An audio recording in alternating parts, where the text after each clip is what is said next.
नमस्कार मित्रों, एस के इंग्लिश क्लासेज में आपका स्वागत है। आज हम चर्चा करने जा रहे हैं वॉइस के बारे में। आज हम यहाँ मित्रों present indefinite tense, past indefinite tense और फ्यूचर इंडेफिनिट टेंस की पैसिव वॉइस हम यहाँ पर मित्रों पढ़ेंगे। टेंस हमने पढ़ लिए हैं मित्रों।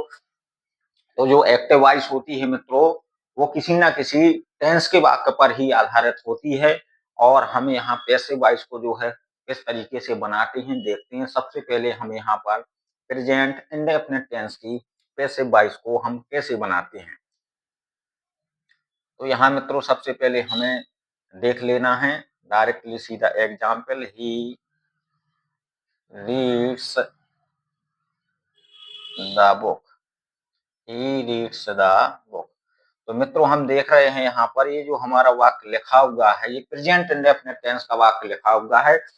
प्रेजेंट इंडेफिनिट टेंस के वाक्यों की पैसिव वॉइस हम कैसे बनाएंगे? तो सबसे पहले हमें मित्रों यहाँ देखना है, हमारा ऑब्जेक्ट दिया है, यहाँ पर ये सब्जेक्ट दिया है। तो ऑब्जेक्ट को हम मित्रों आगे रखते हैं जब पैसिव वॉइस बनाई जाती है। तो हम यहाँ पर ऑब्जेक्ट को आगे ले आएंगे और सब्जेक्ट को हम यहाँ मित्रों पीछे ले जाएंगे। तो जो ही हो हमारा ये वॉइस हमें हमारा पीछे चेंज हो जाएगा। जब हम प्रेजेंट इंडेफिनिट टेंस की जब हम पैसिव वॉइस बनाते हैं मित्रों, तो हेल्पिंग वर्ब हम जो है एज एम आर का हम मित्रों प्रयोग करते हैं। एज एम आर, ये तीन हमें हेल्पिंग वर्ब नीचे पैसिव वॉइस में यूज करना है। पैसिव वॉइस में एक चीज का और ध्यान रखें, जब भी हम पैसिव वॉइस बनाते हैं किसी भी टेंस की, तो मित्रों हम नीचे जो है एमडी में थर्ड फॉर्म यानी कि मेन वर्ब में हम थर्ड फॉर्म का हम मित्रों यहाँ पर प्रयोग करेंगे। तो यहाँ पर हम इसकी हम पैसिव वॉइस बना रहे हैं। यहाँ पर द बुक लिखा होगा तो द बुक यहाँ पर आगे आ जाएगा। द बुक एक वचन है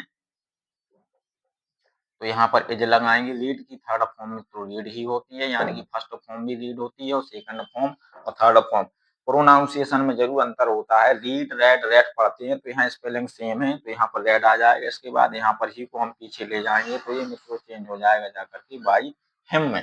तो the book is red by him. तो ये प्रेजेंट इंडेफिनिट टेंस की मित्रों पैसिव वॉइस है। अब हम यहाँ पर देख लेते हैं पास्ट इंडेफिनिट टेंस की मित्रों पैसिव वॉइस हम कैसे बनाते हैं। पास्ट इंडेफिनिट टेंस की जब हम पैसिव वॉइस बनाते हैं तो हमें जो है थर्ड फॉर्म के साथ हेल्पिंग वर्ब वाज और वेयर का प्रयोग करना है। प्रेजेंट इंडेफिनिट टेंस में हमने यहाँ एजेएमआर का प्रयोग किया है। हम देख लेते हैं पास्ट इंडेफिनिट टेंस का एग्जाम्पल। तो यहाँ पर लिखा है example, she wrote a letter. ये मित्रों पास्ट इंडेफिनिट टेंस का वाक्य लिखा हुआ है। इसकी जब हम पैसिव वॉइस बनाएंगे मित्रों, तो हमें हेल्पिंग वर्ब यहाँ पर लगाना पड़ेगा नीचे वाज और वर। यानी कि पास्ट इंडेफिनिट टेंस की जब हम पैसिव वॉइस बनाते हैं तो हेल्पिंग वर्ब हम लगाते हैं वाज और वर। तो यहाँ पर मित्रों लिखा ए लेटर, तो ए लेटर हमारा आगे आ जाएगा। A letter was.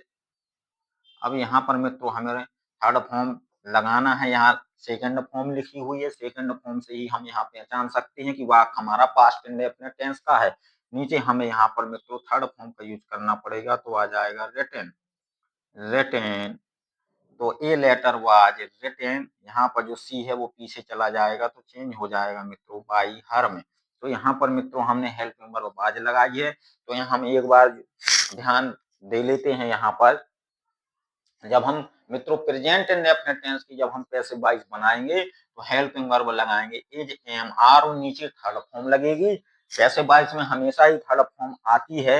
और जब मित्रों हम पास्ट इंडेफिनिट टेंस की पैसिव वॉइस बनाएंगे तो नीचे हेल्पिंग वर्ब हम लगाएंगे वाज और वर, और यहाँ नीचे थर्ड फॉर्म हमें लगाना ही लगाना है, ये कंपलसरी चीज है। अब हम देख लेते हैं फ्यूचर इंडेफिनिट टेंस की पैसिव वॉइस को हम कैसे बनाते हैं। तो फ्यूचर इंडेफिनिट टेंस हम जानते हैं मित्रों हेल्पिंग वर्ब विल और शैल का हम प्रयोग करते हैं। और जब हम पैसिव वॉइस बनाएंगे तो यहाँ पर हम फ्यूचर इंडेफिनिट की पैसिव वॉइस में मित्रों विल भी और शैल भी हेल्पिंग वर्ब का हम प्रयोग करेंगे। जैसे एग्जाम्पल है आई शैल प्ले, आई शैल प्ले क्रिकेट। तो ये मित्रों वाक्य हमारा जो लिखा हुआ है ये मित्रों लिखा है फ्यूचर इंडेफिनिट टेंस का वाक्य लिखा है। तो फ्यूचर इंडेफिनिट टेंस की अब हम यहाँ पैसिव वॉइस बनाना है। क्रिकेट को हम आगे ले आएंगे, ऑब्जेक्ट आगे आ जाता है पैसिव वॉइस में क्रिकेट अब नीचे यहाँ पर मित्रों हम बिल भी लगाएंगे। बिल भी हमें मित्रों पता है कि केवल और केवल हम आई और वी के साथ ही हम सेल का प्रयोग करते हैं। यहाँ बिल के साथ हमें ही जोड़ देना है। अब यहाँ पर मेन वर्ब में थर्ड फॉर्म लगाएंगे, लिखा प्ले, तो प्ले की थर्ड फॉर्म हो जाएगी प्लेड बाई लगा देंगे, प्लेड बाई। अब जो आई है हमारा मित्रों ये पीछे जाएगा तो ये जो है मी में चेंज हो जाएगा। तो cricket will be played by me.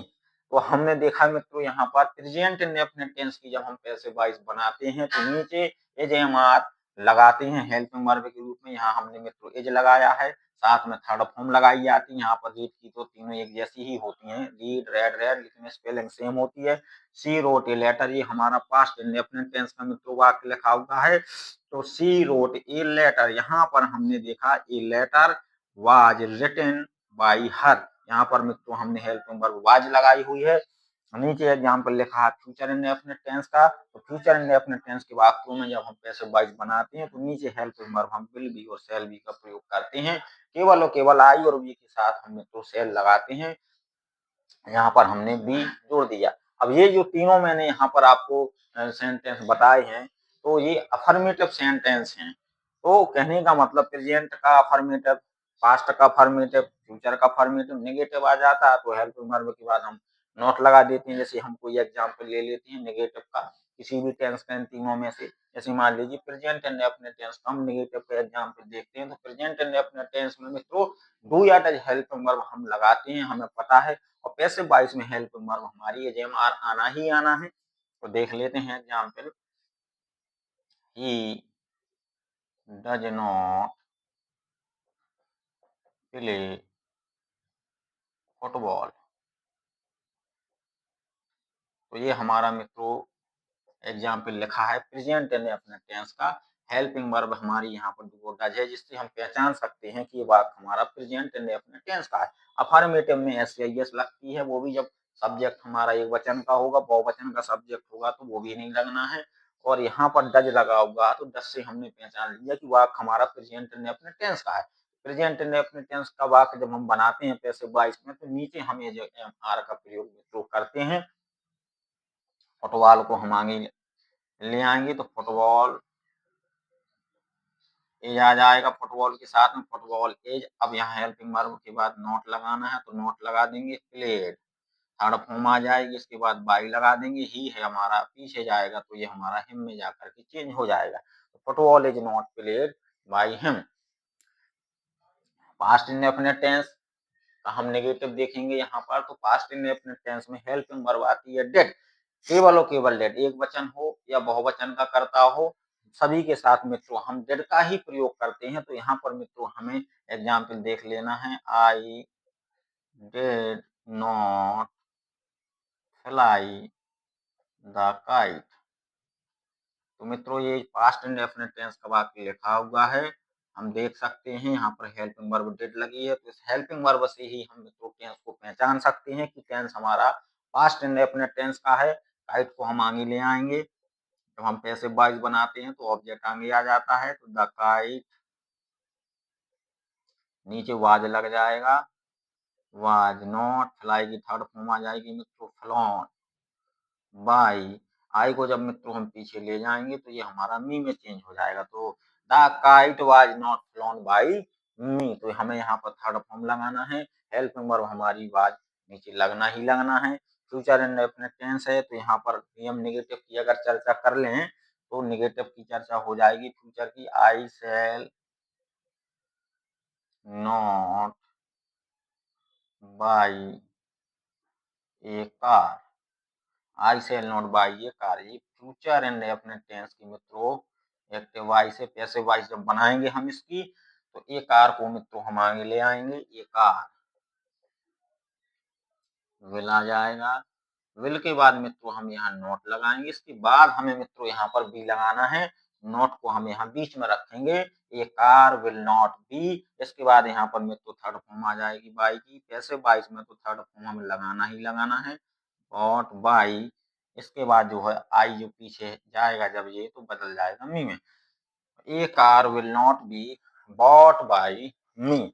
तो ये नेगेटिव के एग्जाम्पल्स थे। इंट्रोगेटिव की चर्चा अगर हम करते हैं मित्रों, तो इंट्रोगेटिव वाक्यों की कंडीशन हमें पता है कि वाक्य की शुरुआत हम हेल्पिंग वर्ब से करते हैं, तो पैसिव वॉइस की शुरुआत भी हमें हेल्पिंग वर्ब से ही करनी है। अगर मान लीजिए प्रेजेंट इंडेफिनिट टेंस का कोई वाक्य आता है इंट्रोगेटिव में, डू या डज से स्टार्ट होगा, तो हमें पता है प्रेजेंट इंडेफिनिट टेंस की जब हम पैसिव वॉइस बनाते हैं तो हेल्पिंग वर्ब हम लगाते हैं एज एम आर, तो हमें एज एम आर जो है आगे लगा देना है। एग्जाम्पल हम देख सकते हैं, does does she cook the food. तो हमें पता है मित्रों ये इंट्रोगेटिव सेंटेंस का एग्जाम्पल है। जब हम मित्रों पैसिव वॉइस इसकी बनाएंगे तो हमें पता है कि यहाँ पर जो है हेल्पिंग वर्ब से वाक्य हमारा शुरू हो रहा है, यानी डज हमारा सबसे पहले लिखा हुआ है। तो पैसिव वॉइस की शुरुआत भी मित्रों हम हेल्पिंग वर्ब से ही करेंगे। तो पैसिव वॉइस में हमें पता है प्रेजेंट इंडेफिनिट टेंस की जब हम पैसिव वॉइस बनाते हैं मित्रों, तो हेल्पिंग वर्ब मित्रों हम लगाते हैं एज एम आर। तो यहाँ पर हमें फूड देखना है, फूड के अनुसार हमें यहाँ पर इज लगा देना है, आगे आ जाएगा is the food. Third form लगा देंगे, कुकड आ जाएगा, इसके बाद बाई लगा देंगे, is the food cooked by. यहाँ पर सी है, जब पीछे ये जाएगा तो ये हर में चेंज हो जाएगा, तो is the food cooked by her. इसी प्रकार से चाहे वो पास्ट इंडेफिनिट टेंस का इंट्रोगेटिव हो, तो पास्ट इंडेफिनिट टेंस में हमें पता है हेल्पिंग वर्ब डिड आ रही है, तो वाक्य हमारा डिड से स्टार्ट हो जाएगा इंट्रोगेटिव में। और जब हम उसकी पैसिव वॉइस बनाएंगे मित्रों, तो हमें पैसिव वॉइस की शुरुआत वाज और वर से करना पड़ेगी। एग्जाम्पल देख लेते हैं, did the hunter did the hunter shoot a deer. क्या शिकारी ने एक हिरन मारा। तो यहाँ पर मित्रों हमें पता है पास्ट इंडेफिनिट टेंस के केवल अफर्मेटिव में ही हम सेकंड फॉर्म लगाते हैं, ये भी हमें ध्यान रहे। हम केवल अफर्मेटिव में सेकंड फॉर्म लगाते हैं। इसके बाद मित्रों हम जो है फर्स्ट फॉर्म का यूज करते हैं। वाक्य हमारा इंट्रोगेटिव है, इंट्रोगेटिव हो या नेगेटिव हो, हमें जो है फर्स्ट फॉर्म ही लगानी है केवल अफर्मेटिव को छोड़ करके। तो यहाँ पर ए डियर लिखा है, तो ए डियर के अकॉर्डिंग यहाँ पर आगे हमें पता है पैसिव वॉइस जब मित्रों हम बनाएंगे तो आएगा सबसे पहले वाज अ डियर। इसके बाद अब हमें यहाँ थर्ड फॉर्म लगानी है सूट की। तो सूट की जो थर्ड फॉर्म होती है वो होती है शॉर्ट, तो शॉर्ट आ जाएगा was a deer shot shot by. इसके बाद जो है लिखा है द हंटर, तो बाई द हंटर। तो मित्रों हमें यहाँ पर जिस कंडीशन में हमारा वाक्य है एक्टिव वॉइस का, उसी कंडीशन में पैसिव वॉइस बनाना है। कहने का मतलब अगर एक्टिव वॉइस की शुरुआत हेल्पिंग वर्ब से हुई है मित्रों, तो पैसिव वॉइस की शुरुआत भी हमें हेल्पिंग वर्ब से ही करना है।